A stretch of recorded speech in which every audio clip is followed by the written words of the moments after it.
사도신경으로 신앙 고백하시겠습니다. 전능하사 천지를 만드신 하나님 아버지를 내가 믿사오며 그 외아들 우리 주 예수 그리스도를 믿사오니 이는 성령으로 잉태하사 동정녀 마리아에게 나시고 본디오 빌라도에게 고난을 받으사 십자가에 못 박혀 죽으시고 장사한 지 사흘 만에 죽은 자 가운데서 다시 살아나시며 하늘에 오르사 전능하신 하나님 우편에 앉아 계시다가 저리로서 산자와 죽은 자를 심판하러 오시리라.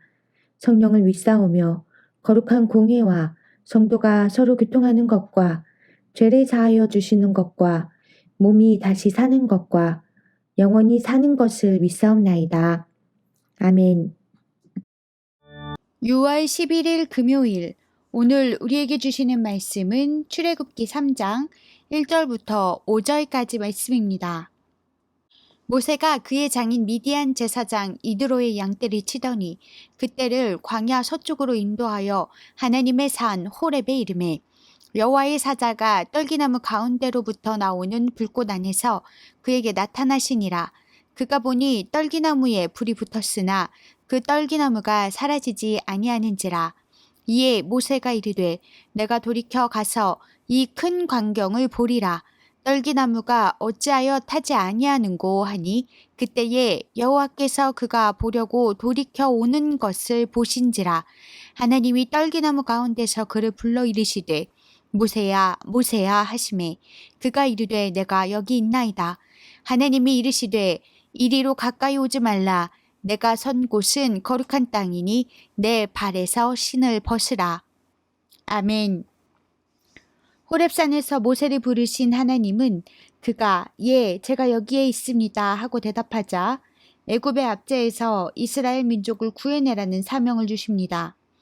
이 난데없는 명령에 모세는 먼저 원망스러운 마음이 들었을지 모릅니다. 왜 지금에 와서 부르시는가 하는 생각도 했을 것입니다. 늙고 무기력한 노인이 된 시점에 이제 남은 인생을 조용하고 평안하게 지내려고 하는 순간에 말입니다. 바로의 궁을 떠나 광야로 도망쳤을 때 모세는 40세였습니다. 만일 그때 사명을 맡기셨다면 감당할 만했을 것입니다. 젊고 애국심 넘치고 애굽의 왕궁과 조직에 대해서도 잘 알고 또 히브리 백성 중 모세를 아는 사람도 많았기에 만일 백성의 지도자가 되려 한다면 그때가 가장 적절했을 것입니다. 그러니 모세로서는 그 좋은 시기를 다 보내고 40년이 지난 지금에서야 부르시다니요 하는 생각이 들고도 남았을 것입니다. 그리고 모세는 출애굽 자체가 실행 불가한 미션이라고 생각했을 것입니다.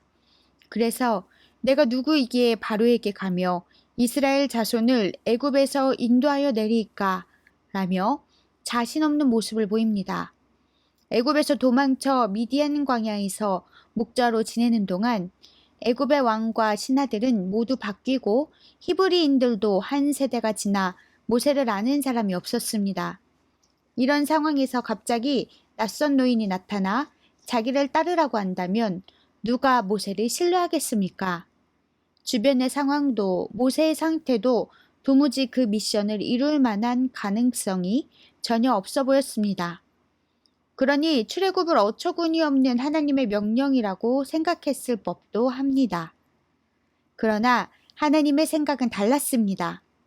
비로소 하나님이 쓰시기에 딱 맞는 조건을 모세가 갖추었다고 생각하셨습니다.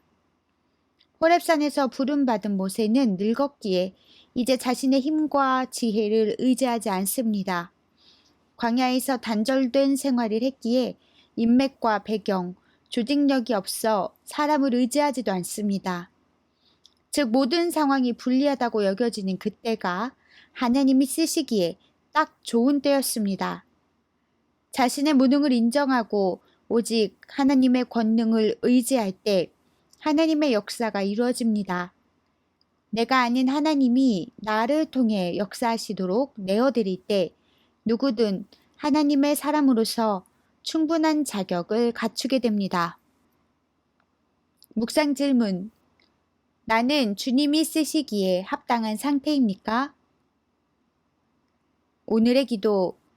우리 삶을 인도하시는 하나님, 주의 일을 행할 때 나의 생각과 판단을 의지하지 않고 오직 하나님의 권능을 의지하게 하옵소서. 어렵다고 뒷걸음질 쳤지만 결국 주님의 귀한 일꾼으로 쓰임받은 모세처럼 하나님의 뜻을 믿음으로 감당하게 하옵소서. 예수님의 이름으로 기도합니다. 아멘.